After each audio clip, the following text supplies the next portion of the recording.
So let's talk about starting our plants from seed. If you're watching this video, you're probably like me, are not the best in the world when it comes to starting our plants by seed. I would much rather go out and just grab a flat and get plants are already started, get them in the greenhouse and let's get growing. The seeds have always seemed a little bit complicated to me. So I've been doing a little bit of research and been studying up on starting seeds. And this year, here's the plan.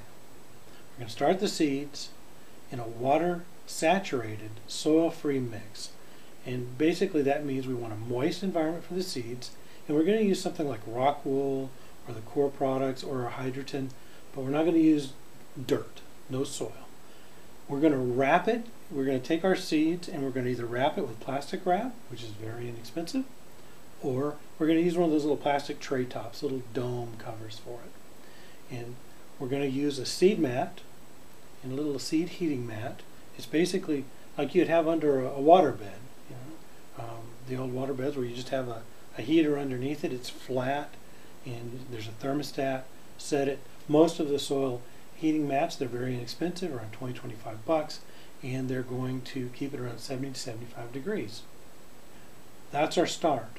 Now, when the first plants start sprouting, we don't want to wait for all of them, but just when the first ones start coming out, we want to remove the wrap or we want to remove the dome. We also want to turn off the heat. Now we're ready for lighting. Now the best thing is grow lights. The best grow lights are inexpensive grow lights because it can be very expensive to buy fancy grow lights. And shop lights work great. Those little 4-foot shop lights, they used to be like the 40 watt, but now they're T8s or T32s or even LED lighting.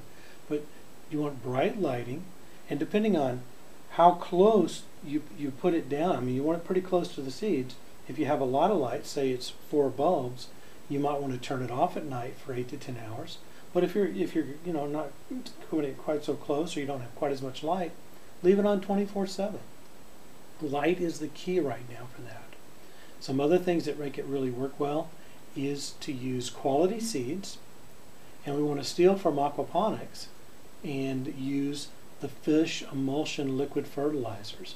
In the aquaponics type setups, we have a big tank of fish, and that's the fish waste is then fertilizing all of our plants. Well, that works really well, so let's use it for our seeds.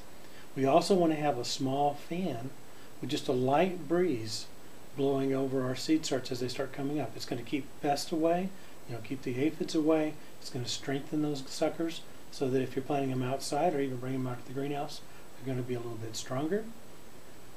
One of the things we want to watch out for is once they start really doing well, don't overwater them. Be sure we remove that dome because we don't want to get them too humid either because that'll cause some problems. And worst case, start over. I mean, most seed packs come with so many seeds that if those suckers die on you, pop a new batch and it doesn't take that long and we'll get her going again. And for those of us that are a little bit hesitant to do it, oh, and the one thing I have learned is windowsills.